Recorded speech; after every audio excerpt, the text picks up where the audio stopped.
বন্ধু রিয়াজ, তুমি কি খুঁজতেছো এরকম হন্যাইয়া? দোস্ত কইস না, আইলাম দুবাই হ্যাঁ, সকাল থেকে হ্যাঁ, এমন পর্যন্ত একটা চায়ের দোকান খুঁজা পাই না। আমার দেশের রাস্তার মধ্যে প্রত্যেকটা মোড়ের মধ্যে 2-5-10টা করে চায়ের দোকান। হ্যাঁ, এই এলাকায় চায়ের দোকান খুঁজতে খুঁজতে আমি শেষ।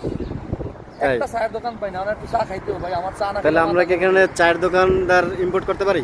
ভাই এটা একটা আরেকটা বিষয় হচ্ছে রিক্সা এই যে রিক্সা। ও, আর রিক্সা লাগবে। এই দেশের মানুষের কত কষ্টে আছে, একটা ভালো কোনো যানবাহন নাই, যেমন রিক্সা। রিক্সা নাই।